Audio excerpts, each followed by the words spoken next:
Sir, sir, we will start, sir. Dear participants, welcome to the second session of day one. Today we have with us a distinguished educationist, Professor Sunil Dutt, who is currently Professor and Head of Department of Education and Educational Management at NITTTR Chandigarh.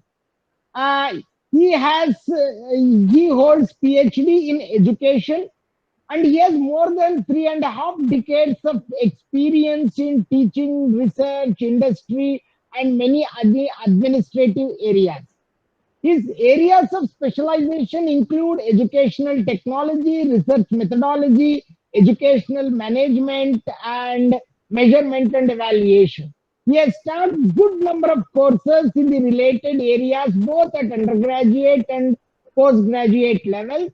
He has guided more than 35 master's dissertations, and very important is he has guided more than 37 PhD students in the different areas of education and science and many other areas. A highly distinguished person who has a very good number of publications in national and international journals of repute.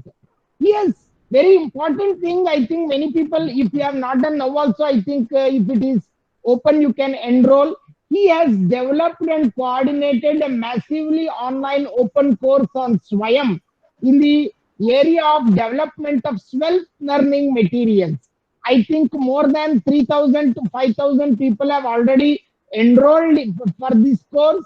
He has also co-coordinated a MOOC on research in technical education. And he is also the coordinator of AICTE NTTT MOOC on Module 8, Institutional Management and Administrative Procedures.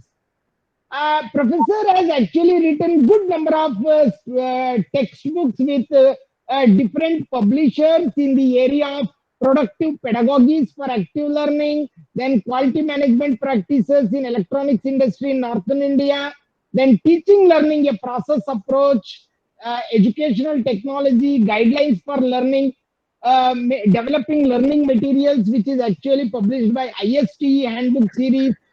He has written books on essentials of educational technology and so on. He is a very highly experienced person. He has a good repository of the flipped and blended learning material. He has been a guide or mentor for many institutions to implement these flipped and blended classrooms. Sir, thank you, sir, for accepting our invitation, and we are very delighted to have you with us. Sir, it is open to you. Thank you, sir. So thank you, Professor Srinivasa, for giving a very long introduction about me. I still consider myself a learner. So thank you once again, Professor Srinivasa, and good afternoon to all the participants. So friends, the broad purpose of any educational program or endeavor is to promote learning pertaining to knowledge, skills, and attitude among learners. So when I say knowledge, knowledge means what does someone need to know in order to do a job, that we call it as a theory, you can say. And skill involves hand and head coordination, whereas there is another component that is equally important, that is attitude. So learning is basically acquisition of knowledge, skills, and attitude. So friends, any program is nothing without learners. But if we do not know and understand our learners, very little learning will take place. Now, who are our learners as far as technical education is concerned? Learners who join technical education with 10 qualification or 10+2 qualification, they bring with them acquired set of knowledge, skills, and attitudes as a result of their formal or informal schooling or training, and they leave the institution, the polytechnic or the engineering colleges, with a changed set of knowledge, skills, and attitude brought about as a result of learning experiences provided to them during the course of instruction. But friends, as you all know, no two individuals are alike. Individuals interpret events in terms of their experiences, intelligence, personality, cognitive style, creativity, self-concept, age, gender, etc. And they may perceive, interpret, and evaluate the same learning event in different ways. So an understanding of learners and their individual differences can help the teacher in providing relevant and appropriate learning experiences to learners in order to provide desired or in order to produce desired learning. So in this session, we will focus on the characteristics of learners, the concept of learning, and the principles of effective learning. Because this particular program is about blended learning and flipped classroom. So as a teacher, we need to know how the students learn best. Okay, so now let me show you my PPT. Okay.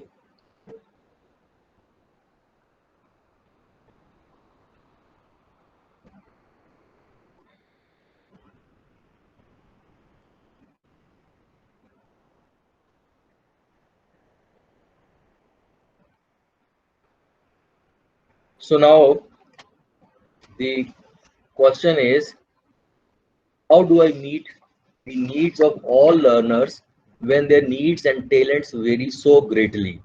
And you will find in the institute or in this class, you will have different students who some are gifted students, some are very much talented, some have got certain, you can say, handicapped within them, some are on track, some are underachiever, some are culturally deprived, some are slow learners, okay, some have got certain special needs.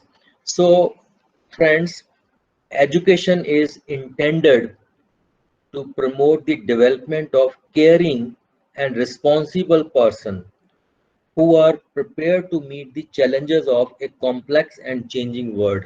So friends, diversity has become the norm among the students in the classrooms of today because of various languages. The students are equipped with different languages. They enter the class with different language. They have got different family background, cultural background. They are with different socioeconomic status. Some have got different experiential background because in the polytechnic, some students join with 10 qualifications, some with +1 qualification, some join with +2 qualification. Even some of the graduates, they also join the polytechnic system. So student diversity, why? You see, to achieve the goal of promoting learning, it is necessary to acknowledge that individual learners may have different, you see, aptitude or achievement. Their interests are different, their needs are different, they are motivated differently because you see, you cannot motivate every student with the same, you can say, technique, because what acts as a reinforcer for one may not be for another. There is a need to involve the students in the classroom activities. Their abilities are different, their personality characteristics are different. Some they are not homogeneous as far as age is concerned or gender is concerned, and they also have different ways of learning. So you see, when I say that student engagement, it is very important. You see, when you enter the classroom, uh, you have different expectations of your students. One student says, sir, if you tell me, that is teaching by telling only, he says, I will forget. Okay. Another student says, sir, if you show me, that is you have brought the PPT or you have written down some important point on the whiteboard or you have shown some video, he says, if you show me, I may remember. And another expectation is that if you involve me, I will be always with you. So teaching by involving their participation makes learning very effective, very, you can say, impressive. So Students have got different characteristics. They are tech savvy as far as today's context is concerned. They rely on search engines. Whenever they find some difficulty, they go to Google and ask for some meaning or some video. They are interested in multimedia. Many research studies have been conducted which have proved that students who were exposed through multimedia obtain higher scores as compared to students who were taught by merely chalk and talk method. So uh, uh, some students, they create internet content. Some are visually literate, that is they learn best when something is shown to them. Some learners learn best when something is discussed in the classroom. They want to they want to be in one-to-one correspondence with the teacher, so they prefer to have face-to-face interaction, seeks feedback, experiential or kinesthetic. They also learn by trial and error. They are multitasking, but they have got short attention span. So it means you need to vary the stimuli very quickly in the classroom. So in order to gain the attention of the students, so vary the stimulus presentation. They prefer teamwork. They are emotionally open, and they have they want instant gratification. Whenever the student gives the answer, this teacher has to provide feedback whether his answer is correct or wrong. If the answer is correct, the teacher must say, "Wonderful, Ramesh, you have said very rightly." Or if the answer is wrong, he has to provide the feedback immediately, and the students want to respond very quickly. Now the question is motivating, because generally this kind of question we as teacher discuss amongst ourselves. What can I do to motivate my students to learn? You see, the question is very simple, but the answer is not straightforward. Why? Because the typical procedures that the teachers employ for motivating their students are very often indirect and subtle. Motivation is actually concerned with why of behavior, the reason behind students putting in effort in the classroom. You see, when the students enter the college or classroom, they are very much excited. They are very much ready to engage with their chosen courses. So sometimes along the way, they are discouraged and lose interest and motivation to continue with their studies. So this loss of engagement can arise from number of you can say factors. Some are the internal factors, some are the external factors. So internal factors include the health, the confidence level of the learner, or the poor self-esteem, or the poor time management, or he or she is lonely, or the external conditions such as the course structure is not attractive, teacher dissatisfaction, or disappointing grades, or any number of other distractions. So as teachers, acknowledge and emphasize their initial interest and motivation to learn, and then help them to maintain it throughout, maintain it through to completion of their course. So even when you enter the classroom, you need to enter with an attitude that I am going to enjoy my people. So begin your lecture with a rationale, with a reason, because students want to know why they are sitting in the classroom. So the why part must be communicated to the student. For this, you can show some video uh, by which you can create the gap for coming to the new topic.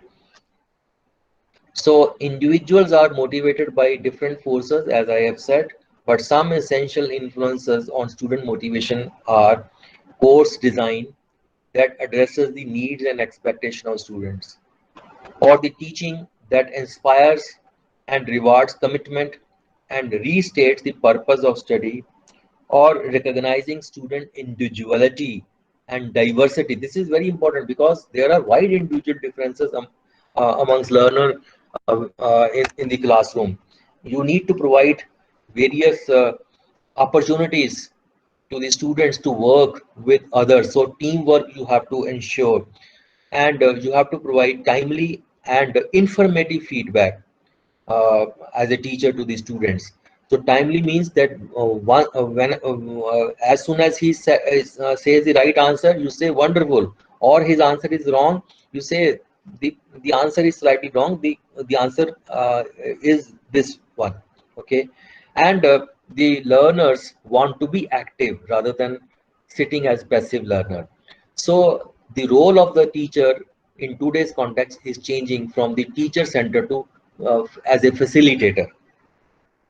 Now let us have a look at two types of learning. One is the surface learning and another is the deep learning, because individual students react differently to any given learning experience. For example, some students, they stand back and attempt to uncritically, you see, rote learn whichever is presented by the teacher. So in the classroom, when the teacher is simply pouring the information into the minds of the students without relating the content with examples, without giving them some opportunities to think over, so that promotes only the rote memorization. Whereas some students look for deeper meaning of the interaction and see how it fits with what they know. So they will challenge what is presented critically and ask questions. So that is called as deep learning. So I think flipped classroom is an effective way to promote deep learning among students, because in the flipped classroom, the students are provided with the key content, the videos, they study at home, and actual problem solving is carried out in the classroom, where thinking is involved, where they uh, are totally engaged in the classroom. So brain research has confirmed what teachers have always known, that no two students are alike. No two students learn in the same way. An enriched environment is for one learner may not be necessarily enriched for another. And in the classroom, we should teach learners to think for themselves. So it means we need to provide thought-provoking questions in the classroom. Maybe some assignment can be given in the classroom. Maybe they can be involved in some kind of group discussion in the classroom. So it means they are interested in differentiated instruction. So differentiate.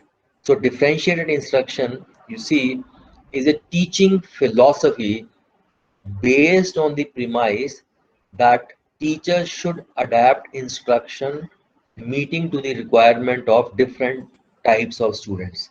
So teachers should modify their instruction to meet students' varying readiness levels, learning preferences, and interest. As I told you in the beginning, that there are wide individual differences amongst the learning styles of the students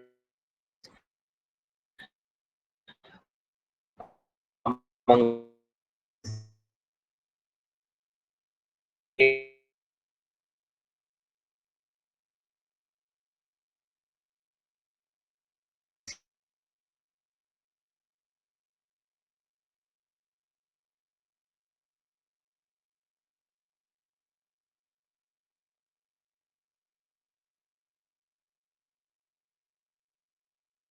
Hello, Sunil Dutt sir.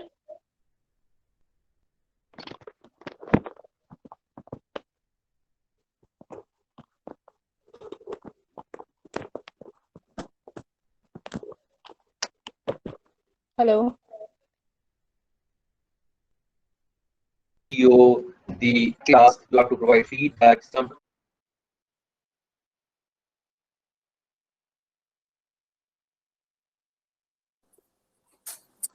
The voice is breaking, madam.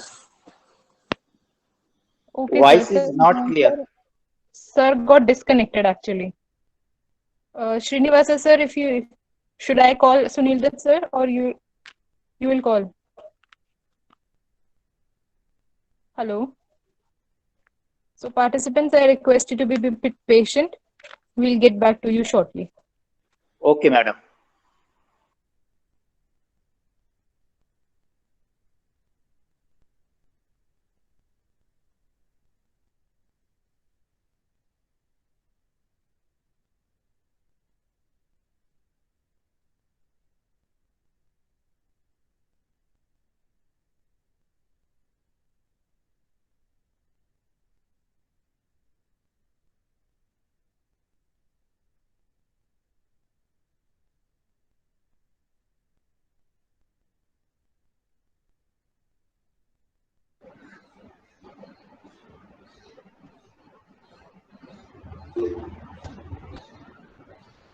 Is it okay now? Yes, sir. Okay.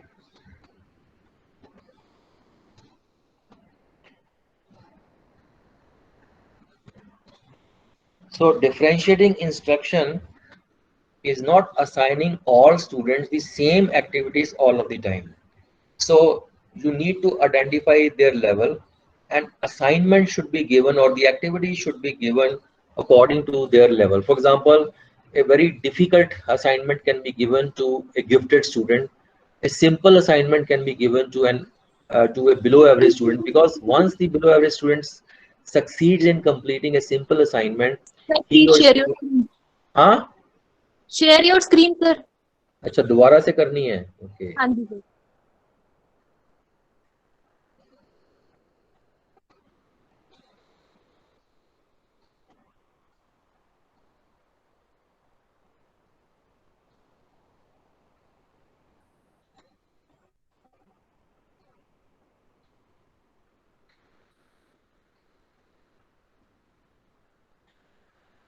So differentiating instruction is using varied strategies that address students' different level of readiness, their interest, and learning styles. Differentiating instruction is not using the same instructional material for all students, because you see, instructional material can be in the form of e-content, sometimes the case study, some video, some you see hands-on experience. So you need to provide different you can say kind of instructional material to different students. So is differentiating instruction is using varied resources for varied learners. And friends, I'll give you one tool by which you will be able to identify your own learning style, and that tool is available free of cost. It is available online, and you can attempt after my session is over, and I'll let you know the name of the tool and who has developed it. So you will be able to say identify your learning style if you correctly respond to all the 44 questions given in that particular tool. Differentiating instruction is not teaching from the text, that is verbatim, word by word. Okay, it is using the text as a resource while teaching big ideas and critical concepts. So it means you need to relate the content with examples from their daily life, or you need to relate the content with examples from the word of work. Differentiating instruction is not assessing all the students' learning in the same way. You need to apply different techniques of assessment for measuring students' varied learning abilities. You see, there are different techniques of assessment, and each technique of assessment has its own advantages and disadvantages, and it will be incorrect to use a single technique of assessment for measuring students' varied learning abilities. So it is using multiple means of assessment. There are techniques like observation technique, the you can say open book type questions, closed book type question, closed book type. You have got short answer, multiple choice, fill in the blanks, or you have got self-report inventories in order to identify their interest, their aptitude, and so on. Differentiating instruction is not limiting learning experiences to the classroom environment only. It is promoting learning across various strategies, home, institution, and community. You need to give assignment in such a way that the student can tap various sources, maybe from home, maybe from the institution, maybe within the community. So if students, friends, cannot learn the way we teach, definitely we should teach them the way they learn, because there are wide individual differences amongst learners. Now you see, all of us have learned so many things. Now how would you define learning? Somebody will say that learning is acquisition of knowledge, skill, and attitude. Wonderful. Or to learn is to modify behavior. Now, you have learned something, and if you forget that thing quickly, can we say that learning has taken place? No. The only that content can be considered as learned content, which is uh, relatively permanent. So learning is relatively a permanent change in behavior. That is, that behavior should remain for a fairly long period of time. And another is that interaction with the environment is a prerequisite to any kind of learning. You see, if someone is confined to a situation where there is no environment, do we say learning will take place? So we cannot say. So we can combine all these three things. We can say that learning is relatively a permanent change in behavior or potential behavior as a result of interaction with the environment or with the experiences. So a relatively permanent change in the ability to exhibit, and this change occurs as a result of successful or unsuccessful experience. Gainier has defined learning very beautifully. He says that a change in human disposition or capability which persists over a period of time and which is not simply ascribable to the process of growth. Okay, so based upon these two definitions, we can derive the characteristics of learning. That learning is a dynamic process. It is an active process. It is not a product. Okay, dynamic means that you have to be active. It keeps on changing. So you have to update yourself on regular interval. Learning is always purposeful and goal oriented, isn't it? And learning, you see, prepares one individual for any adjustment or adaptation that may be necessary. And you see, it is universal. It is not limited or confined to a particular caste, age, or society or culture. It is universal. Anybody can learn, and it is a continuous process. It never ends. So at the age of 90, you can also learn. Learning starts at a very early age, and it can go till till death. So it is universal and continuous. So instead of change in existing behavior or acquisition of new behavior, learning, you see, may also result in discontinuous, or you can say abandonment of existing behavior. Okay, it means you want to improve the improve upon the undesirable behavior. It means you are also learning something. So learning does not include changes in behavior on account of maturity, fatigue, illness, or drugs, because these changes are purely transitory in nature and are quite unstable. And as and when the factor causing change is removed or restored, the behavior may revert to its original form. So that is why I said that it is not ascribable to the process of growth. Okay.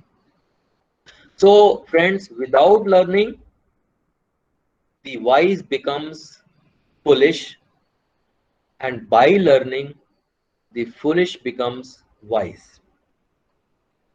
Now, you will learn three elements that constitute the learning event. And first element is the learner, obviously, because in any complex situation, it is the learner who receives the stimulus from the teacher. He interprets, differentiates, combines them, and tries to give some meaning to that particular stimulus. So learner is one element. Obviously, the second element is stimulus or stimuli situation. So what is stimulus? You see, stimulus is any object, any person, any event that leads to a response. So when I place some object on the table, I ask my students, what is the position of this object? They will try to respond. They will say, sir, this is at rest. So showing something is a stimulus. Showing some process is a stimulus. Okay. So any stimulus or set of stimuli to which the learner is sensitive can become a part of learning situation. So friends, more learning is likely to take place if the learning situation is quite rich in potential stimulation. Another is the internal condition that also affect learning: the perception, the cognitive structure, the self-concept, the attitude, the needs, motives, previous learning, and recall of prerequisites affect learning. You see, say I want to explain the concept of inertia. For this, they need to know the concept of rest, motion, and force. So before coming to the topic on inertia, I need to know whether the student possess prerequisites, because if they do not possess prerequisites, then they will not be able, or they will find it difficult to learn the subsequent instruction. So that will affect the learning. So every time when you enter the classroom, you need to know their prerequisites which make them ready for receiving the new learning. Another is the response. Okay, so the student is responding to the stimulus. So any action or reaction to a stimulus situation constitute response variables, or you can say the overt behavior.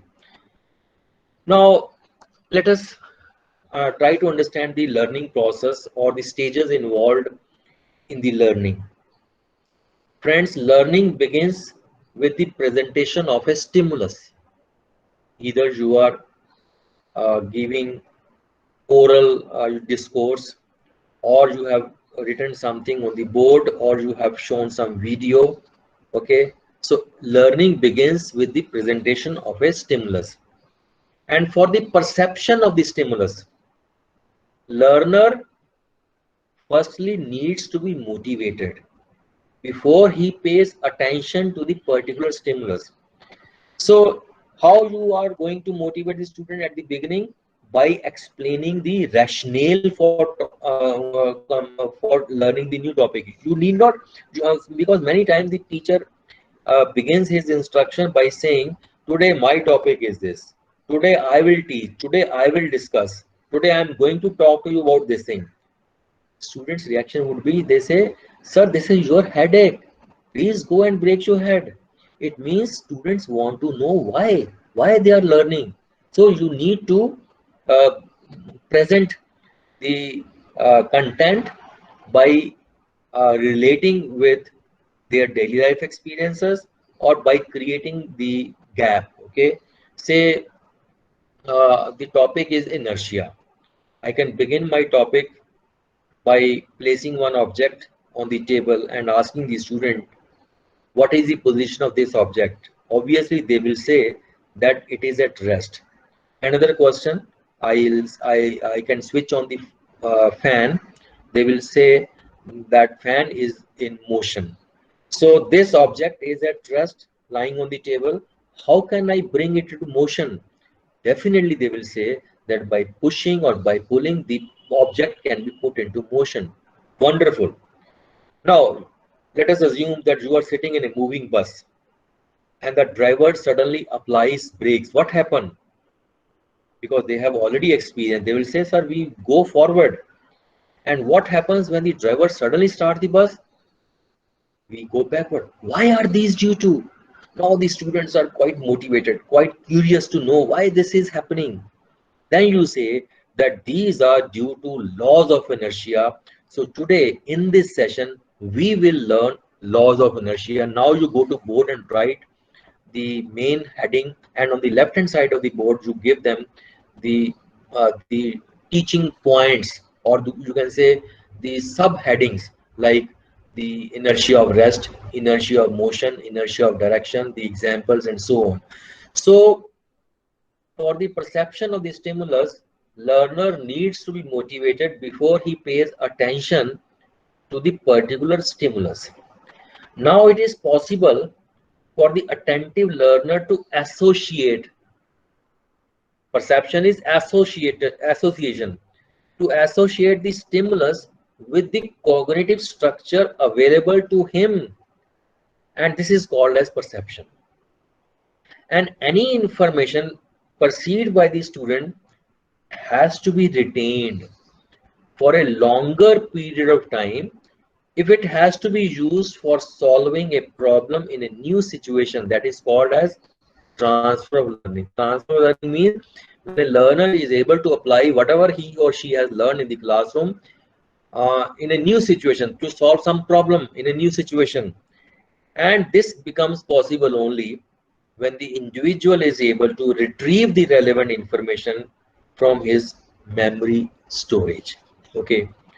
Now, before identifying the learning style, let us understand the types of learning, because learning may be classified into a number of categories depending upon the specific area of the behavior in which changes are introduced. So learning can be verbal learning, learning of motor skills like say performing some experiment, affective learning, that is learning in the affective domain, interest, attitudes, values, or the cognitive learning. Learning may also be classified into number of categories in terms of the methods or techniques that are employed for the introduction of the changes in behavior.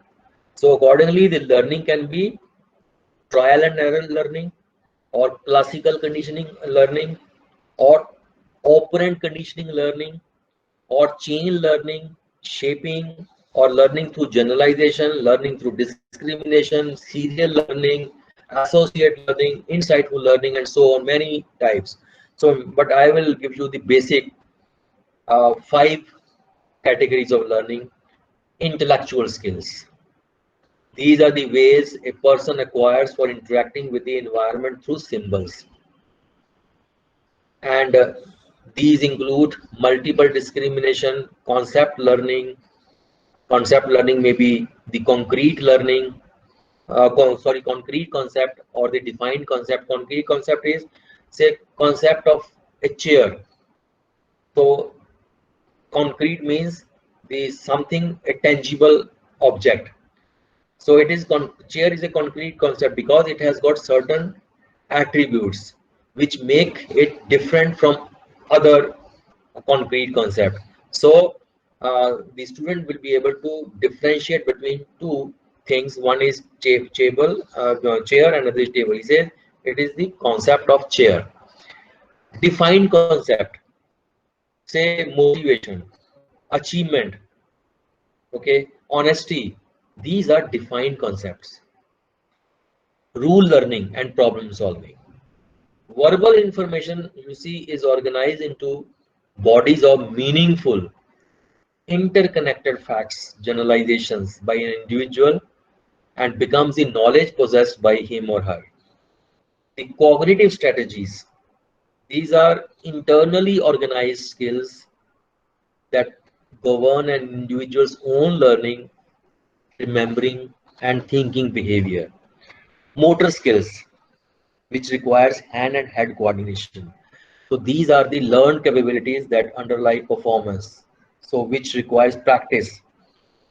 Attitude is an internal state of the individual which affects his choice of action towards some object, person, or event, because attitude is an evaluative statement, either favorable or unfavorable, concerning an object or process. When I say I like my class, that reflects my feeling about my class. So this is your internal.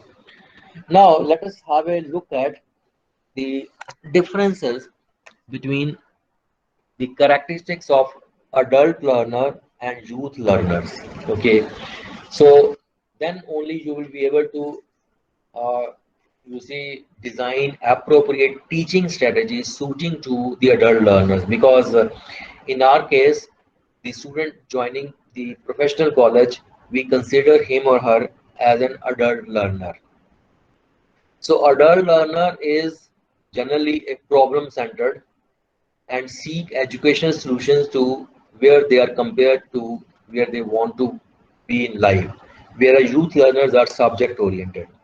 Adult learners are results oriented, they have specific results in mind, whereas youth learners are future oriented. Adult learners are self directed and not dependent upon others for direction, they take initiative, whereas youth learners often depend upon adults for uh, various directions. Adult learners are usually skeptical. Skeptical means they are often inclined to question the truth or soundness of accepted idea or fact. So they are skeptical about new information and they prefer to try it out before accepting it. Whereas youth learners, they accept new information without trying it out or without seriously questioning about it. They simply receive the information. Adult learners seek education that relates or applies directly to their perceived needs. Okay, whereas youth learners seek education that prepares them for an unclear future. Adult learners accept responsibility for their own learning. So you need to consider them as an individual and you need to treat them with respect. Whereas youth learners depend upon others to design their learning. So based upon the characteristics of adult learners, teaching strategies can be designed. One characteristic is that adults have years of experience and a wealth of knowledge, because the student who joins with 10 or 10 plus 2 qualification in polytechnic or engineering college, he brings with himself a certain set of knowledge, skills and attitude which he or she has acquired as a part of his schooling. Okay, so friends, use them as resources for yourself and for other students. You can also employ blended mode of learning to such students, because simply dictating to them or simply pouring the information or simply by using chalk and talk will not help in our case, because they have got different experiences. You can provide opportunities for dialogue among students. Use open-ended questions. Adults have established values, beliefs and opinions, so they will not accept it whatever you say. Okay, so take time to clarify their expectations. I can simply say, on the very first day of your course, please explain the importance of that particular subject by relating with the word of work. The purpose is to create interest towards that particular subject. So be careful to protect minority opinions within the classroom. Adults expect to be treated as adults, so treat questions and comments with respect. Acknowledge their contributions. Do not expect students to necessarily agree with your uh, plan for the course. And adults need to feel self-directed. Okay, so engage them in designing learning process, and in this regard flipped classroom will be an effective solution. uh, okay, so expect students to want control over the learning pace, and this is possible only once you give them the material or the video links. They will study at home at their own pace, and once they come to the classroom, actual problem solving can be carried out.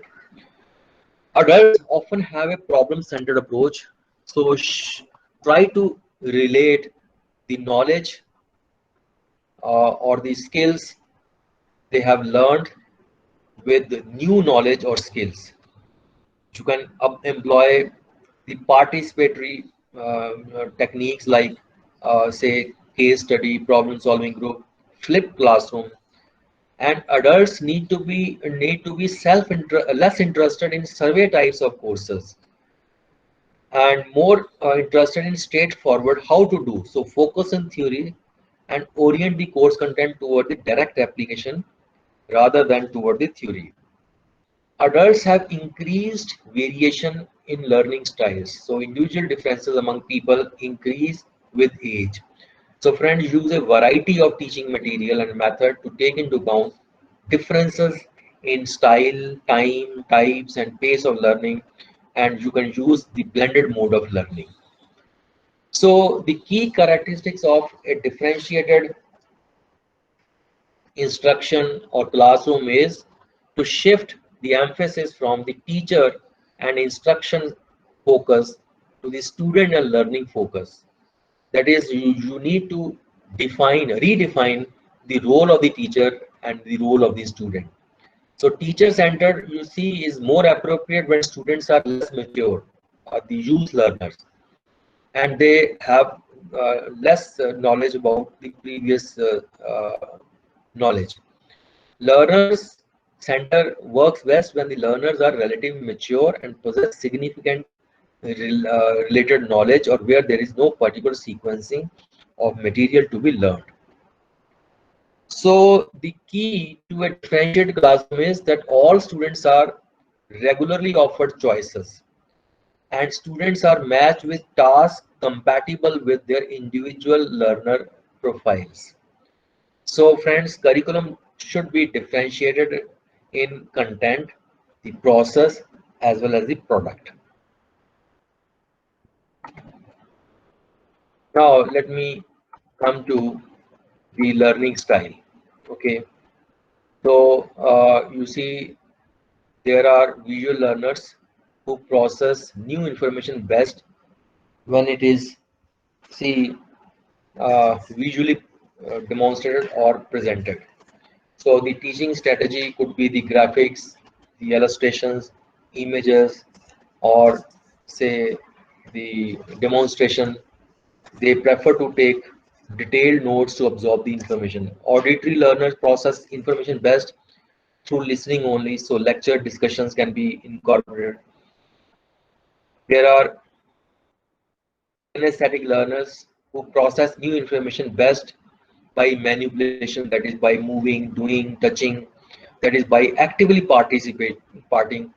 Okay, it is very difficult to sit still for long periods for such students, and they may become distracted by their need for activity and acceleration. So during classroom lecture, you can provide assignment, you can ask them to take notes, or sometimes you can ask them to examine the object, or say you can give them some web links. They will watch the video. And there are environmental learners who process new information best when it is presented in surroundings that match learner preferences: room temperature, lighting, seating, etc. So learner can control their own learning environment to a larger extent than on-campus students. Now here I would like to describe the learning styles of the students, because we need to know what affects the learners and what are their learning styles.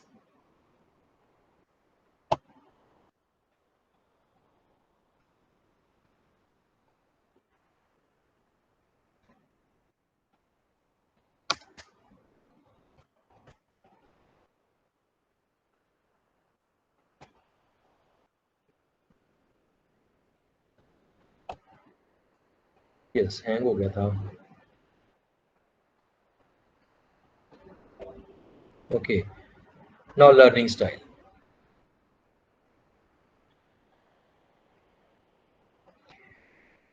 Lot of literature is available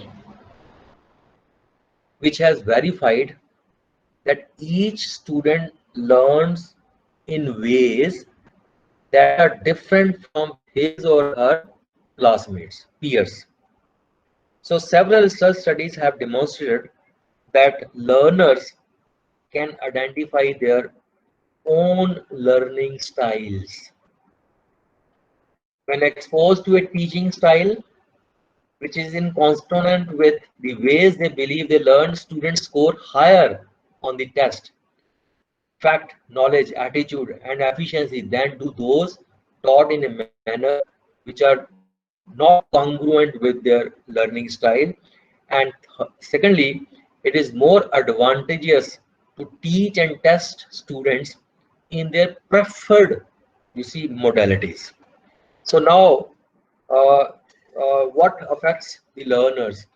One is the immediate environment, because research data has yielded various categories that learners are affected, by their immediate environment, which may include sound, light, temperature, and design, own emotionality, that is their motivation level, persistence, responsibility, need for structure or flexibility, sociological needs, self, peer, peers, team adult or varied, and physical need regarding perceptual strengths, intake, time, and mobility.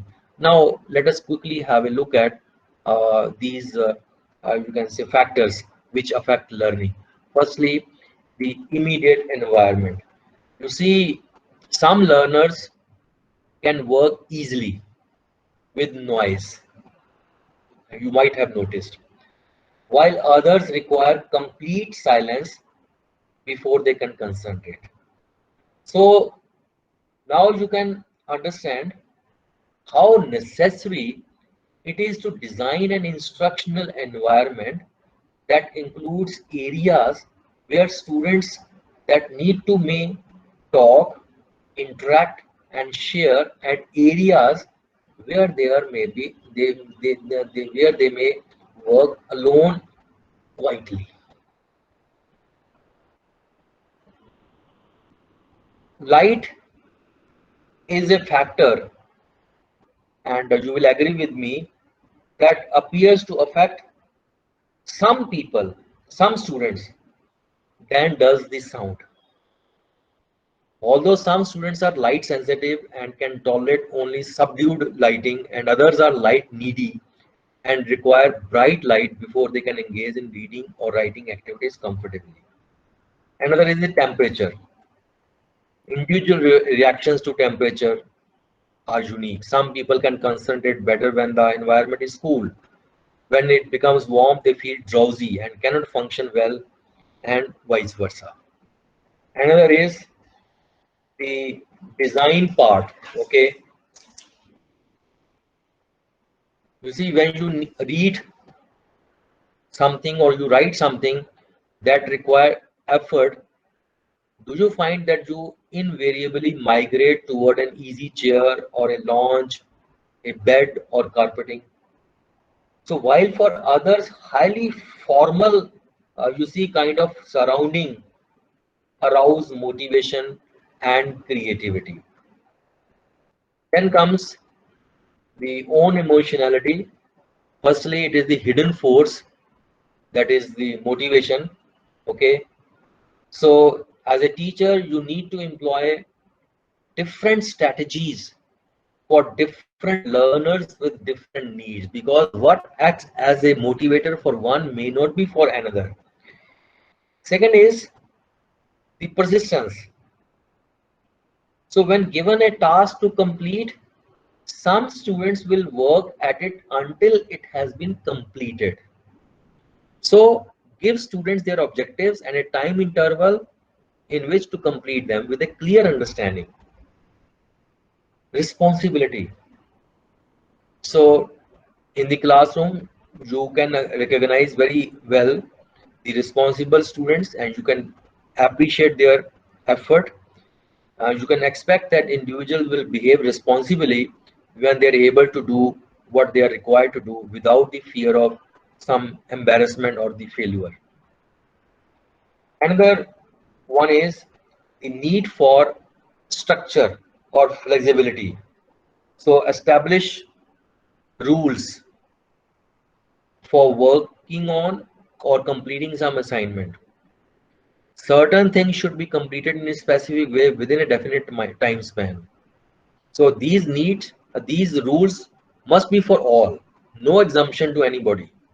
So limiting the number of options and requiring an imposed mode of learning or responding achievement. Another is the sociological needs. You see, students learn in a variety of sociological patterns that include, say, self, peers, team, adult, or varied. Pair means with one or maybe maximum two friends. So working, or you can say working alone. So it is important to identify how each student learns and to then assign to that individual the correct grouping methods and the resources. Then comes the physical needs.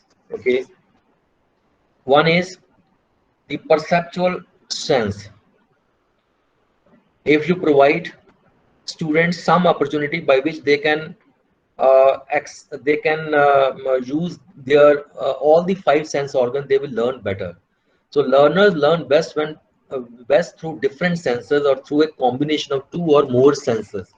So I think learning by doing helps them engage in you can say in an activity purposefully. Intake, this happens with number of students. Many take periodic breaks when they study or focus on tasks that requires continued concentration. Maybe a cup of tea, some drinks, others may say chew gum. Keep an eye out for the student who bites on fingernails, pencils, or other objects. It means their attention span is now over. They need some kind of break. Maybe they they need to be engaged in some other activity. Time. Some students can perform well at one time of the day, and others achieve most effectively at the extreme above the time. You see, blended learning. The student can learn the material online at any time at his own comfort. Okay, he can read, he can study the material at his own pace. Likewise, in flipped classroom, you have given them the e-content, you have given them video links. They can study at their own pace. They can study at the time which is convenient to them. So some students can perform well at one time of the day and others achieve most effectively at the other extreme. And mobility.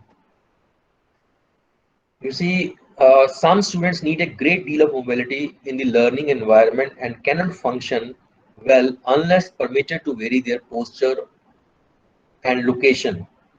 So short assignments at different locations will help students who need mobility to learn more efficiently.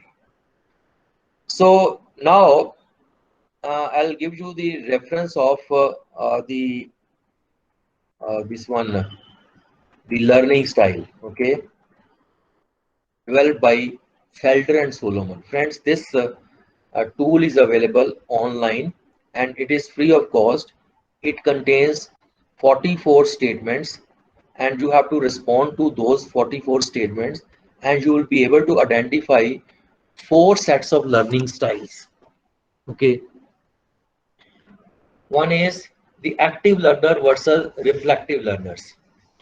If you answer all those 44 statements very honestly, that index of learning style tool will help you identify your correct learning styles. So what are the characteristics of active learners and reflective learners? Active learners, you see, tend to retain and understand information best by doing something because they want to be active by either by discussing or by applying it or by explaining to their other friends. Whereas reflective learners, they think about quietly. Okay, let us try it out and see how it works is the characteristics of an active learner, or let us think it first is the reflective learner's response. Active learners, they tend to like group work more, whereas the reflective learners prefer working alone. So sitting through lectures without getting to do anything physical but takes notes is very, you see, difficult or very hard for both the learning types, particularly hard for the active learners. Now, once you see complete this index of learning style, you will be able to identify your learning style. Now, suppose you are an active learner and in the class or the class doesn't allow or give very little time for discussion or problem solving activities. So how you can help yourself? Okay, so for this you will be given you will come to know the technique. You can study in a group in which the members take turns explaining different topics to each other, or work with others to guess what you will be asked, or you will always retain knowledge better if you find ways to do something with it. Likewise, if you are a reflective learner in a class, but that class does allow only little or no time for thinking about new information, then how you can compensate for this lag when you study? So the strategy is, don't simply read or memorize the material. First read it, close the book, and try to then recollect what was covered in that particular topic book. So stop periodically to review what you have read and to think of possible questions. You might find it helpful to write short summaries of readings. After reading the book, you can write down a short summary. So doing so may take extra time, but will enable you to retain the material for a longer period of time, and that too very effectively. Now, another dimension of learning style: sensing learners versus intuitive learners. Sensing learners tend to like learning facts, whereas intuitive learners prefer discovering possibilities and relationships. And sensing learners, you see, often like solving problems by well-established methods, and dislikes, you see, complications or surprises, whereas intuitive learners like innovation and dislike repetition. Sensitive learners tend to be patient with details and good at memorizing facts. They are more practical, whereas intuitive learners, they are better at grasping new concepts and they tend to work faster and more innovative. Sensing learners do not like courses that have no connection to the real world, whereas intuitive learners don't like plug and chug courses. What are plug and chug courses? Mean anything rote or extremely repetitive, which does not require any thinking. For example, in mathematics, if you are asking one student to insert one variable x, which you may call it as the plug, into an equation and get a result y, that is the chug. Okay, so the repetitive kind of material where there is no thinking is not liked by intuitive learners. So how a sensing learner can help himself?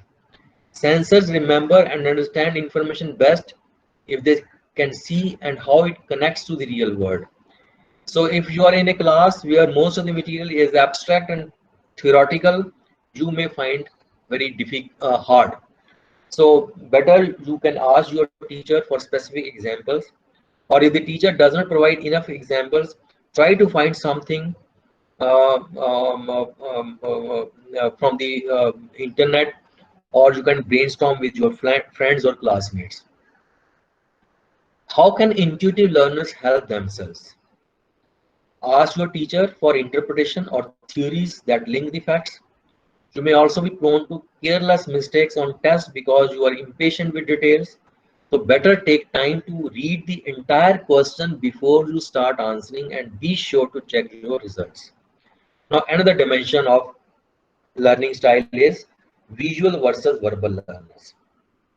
Visual learners remember best what they see: pictures, diagram, videos, flowcharts, demonstration.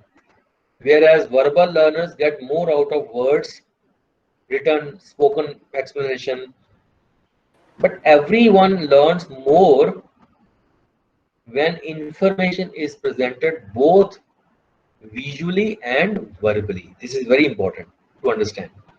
Now, how can a visual learner help himself? Ask your teacher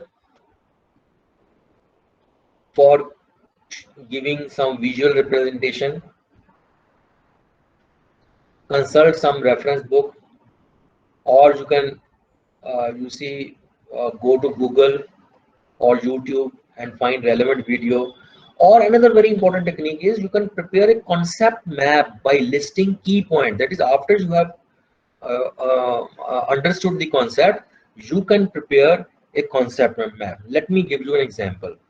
Say this is the topic, concept map. Concept maps are visual diagrams or models. These are used for assessment and organization, which promotes reflection and learning. So after reading the material, what you can do is close that material, have a piece of paper, write the main idea, and then the subordinate ideas below the main idea, and prepare a concept map showing the interrelationships amongst various sublinks, sub concepts. So this is how a concept map will help the visual learner, because the teacher has simply he has simply described the content in the classroom without giving any illustration or diagram. So this is another example of concept mapping, risk management tools. So you are showing interrelationship. Now, how can verbal learners help themselves? Because the teacher has not provided any opportunity for discussion in the classroom. So as a verbal learner, try to write the summary or outline of the material in your own word. Okay, so working in groups can be effective. You gain understanding of material by hearing classmates' explanation. Then another dimension of index of learning style is sequential learners, verbal global learners. Sequential learners, from the title itself it is clear that they tend to gain information or understanding in linear steps, with each step following logically from the previous one. Whereas global learner, they tend to learn in large jumps. Okay, the sequential learners follow logical stepwise paths in finding solution, whereas global learners solve complex problems quickly or put things together in a novel ways. Okay, now how can sequential learner help himself? So you see, most courses which are taught in a sequential manner, but if you are a sequential learner and you have a teacher who jumps around from topic to topic, or say skip some of the steps, then you may have difficulty following and remembering. So you stop him, request him to fill in the skipped steps or fill them in yourself by consulting the references. So when you are studying, try to take time to outline the lecture material for yourself in a logical order, and in the long run doing so will save your time. And try to strengthen your global thinking skills by relating each new topic you study to things you already know. And how can global learners help themselves? So you need the big picture of a subject before you can master details. So what you can do is, you have got a chapter in the book, read the chapter in one go, close the chapter, try to write down the main ideas, and then again open the book and see which ideas you have recollected, you can say, correctly, and which ideas were left out. So you can again read it. Now, for promoting effective learning, we need to know the principles of learning. The first one is learning outcome. Learning outcome is nothing but a sentence or statement which describes what the learner will be able to do at the end of a unit of instruction. So learning outcome define what must be learned, and these must be communicated to the student when you enter the classroom, because the students want to know why they are sitting in the classroom. So the why part must be communicated in the beginning itself. And if you have stated the learning outcomes explicitly, that will help you to identify instructional method and media you require to reach the desired learning levels. And the learning outcome will also help you to plan the assessment procedure. Because if the learning outcome is that he will be able to define force, then the corresponding assessment question would be define force, and not what is force or what do you know about force, because what is force and what do you know about force are measuring something different. As far as your learning outcome is concerned, it is to define force. Now there are three domains of learning outcome: intellectual outcomes, and it has got 6th level. At the lowest level is remembering. This is nothing but simply recall of basic facts and terminology. Then because it doesn't involve any understanding, then comes understanding, that is ability of the learner to grasp the meaning of the material, or when he is able to translate from one form to another, that is understanding. Applying means when he is able to apply the classroom learning in a familiar new situation to solve the problem, that is applying. Analyzing means his ability to break down something into its constituent parts and look for various relationships. Then comes evaluating means determining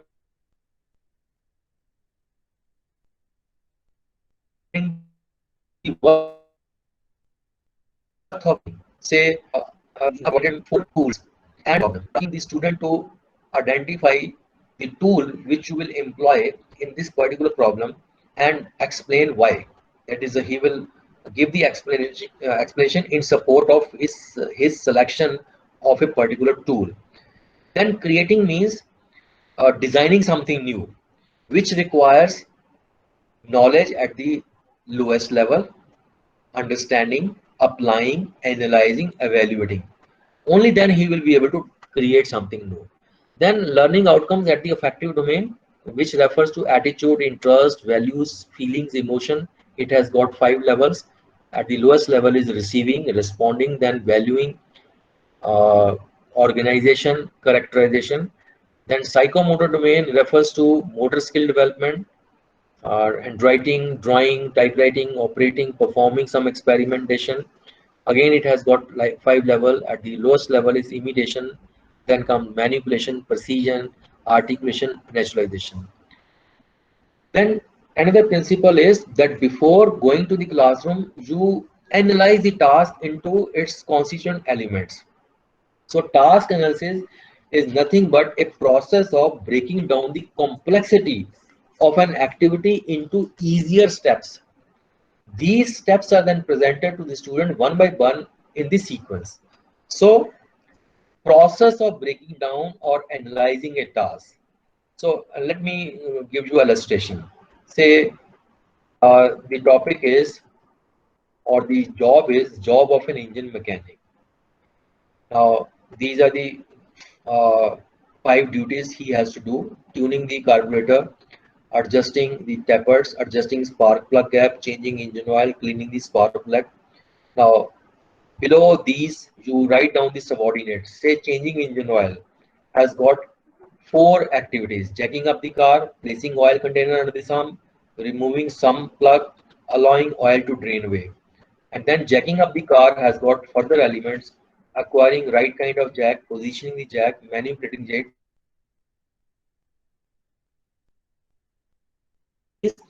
you need to break down till it becomes self-sufficient. More knowledge or information is required to explain that particular subtask. And the principle of if learning is meaningfulness. So you see, a student is likely to be motivated to learn things that are meaningful to him. And how you can make the concept meaningful? When you try to link the content with examples from their daily life or examples from their word of work. So a course instruction may be considered meaningful to the extent that each student is able to relate the learning outcome and the methods to his own past experience, his future goals, or his interests and values. Second one is prerequisites. A student is more likely to learn something new if he has all the prerequisites. So before coming to the topic, ensure that the prerequisites are available with him, that he possesses. So a student past learning is probably the most important factor determining his success or failure in learning. Novelty. A student is more likely to learn if his attention is attracted by, you can say, relatively novel presentation. In a blended learning, this kind of novelty can be introduced by asking them to see the video. You can give them some web links. Likewise, in flipped classroom, you have given them e-content or video links. They study at home, and in the classroom they do actual problem solving. So novelty. Open communication. Student is more likely to learn if the presentation is structured, so that the teacher's messages are open to the students' inspection. Another very important thing is that you need to use the language in which your students can understand. Otherwise, language can be a barrier in communication, and try to involve two-way communication while delivering lecture in the class. Another is that questioning. Now you have to question in the beginning of your lecture, during the lecture, in order to monitor their learning progress, and before leaving the classroom you need to know to what extent your content has been understood by your students. Motivation is a very important component. As I have already discussed, feedback, knowledge of result is to be provided to the student at the end of every question. Active, appropriate practice. A student is more likely to learn if he takes an active part in practice, which is geared to reach the learning outcome. So learning is effective when students are allowed to manipulate the learning material, respond to it, and relate one part to another part. And in regard to distributed practice, a student is more likely to learn if his practice is scheduled in short periods, say distributed over time, distributed over space, short practice sessions over a period of time. So what you can do is you can break down the content into smaller parts, and you can present that in 2 to 3 you can say sessions. Providing for stimulus variation. So while delivering lecture or in the class, or while employing problem solving in case of flipped instruction, provide for stimulus variation by say maintaining an eye contact with each and every individual, by use of gestures, by use of movements. This is also required in case of blended learning, because blended learning is a combination of online learning and classroom teaching, and you need to cater to individual differences. So friends, I close this session at this moment, and I now this session is open for any discussion, or if you have any query, or you say you have any question, you are welcome.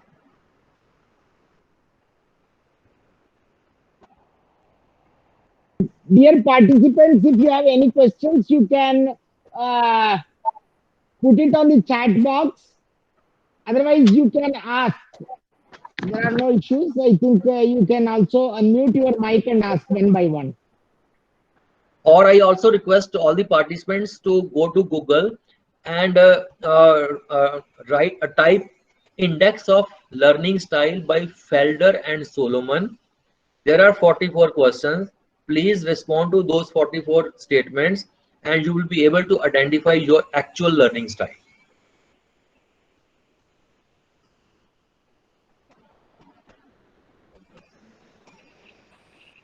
The link you can go to Google. You simply type Index of Learning Style.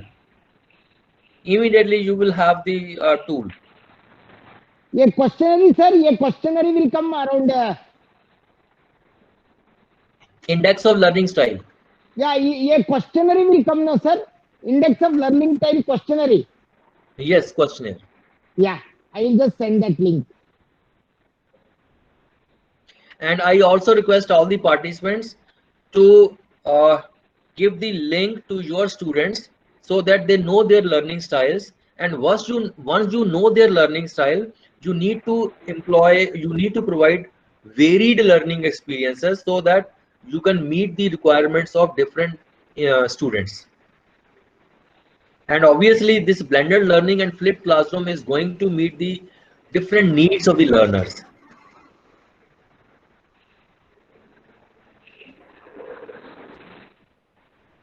Yeah, any questions? Sir, I have a question. Yeah, tell me, ask me. Sir, we always try to teach students when on the learning activity.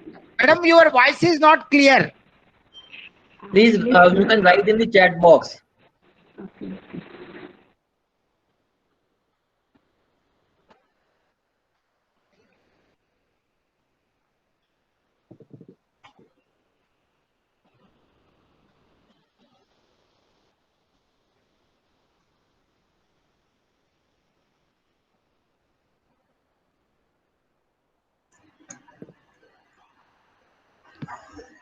Sir, there is a something in the chat box. Somebody is asking whether this is the link for learning style. Yeah, that is the link. That is the Yes. link.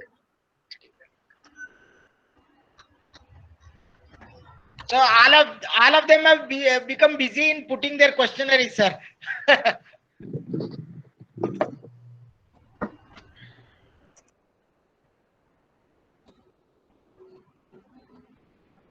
No questions? I think all of you are busy in filling up the questionnaires. You can ask question and later you can go for these web tools. Yes. Sir,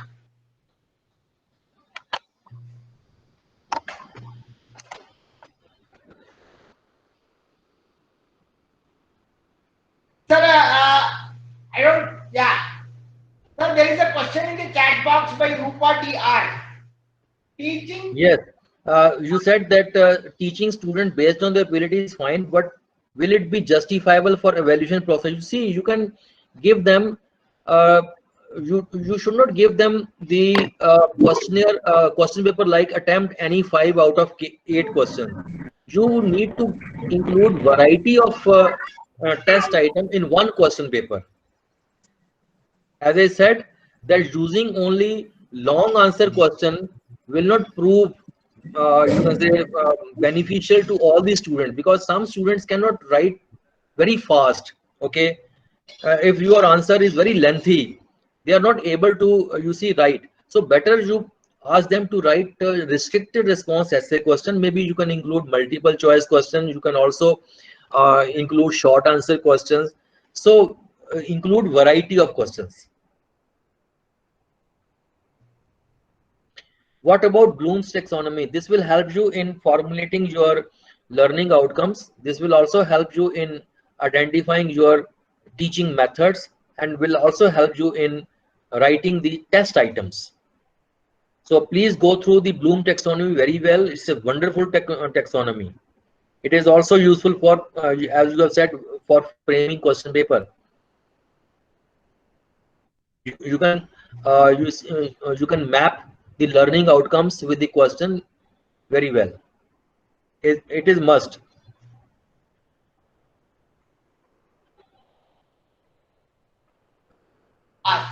Sir, thank you, sir. If you have any questions, you can send us. Anyway, another 2 sessions, sir will engage. We will pass on to sir for any more questions because it is already 4 o'clock.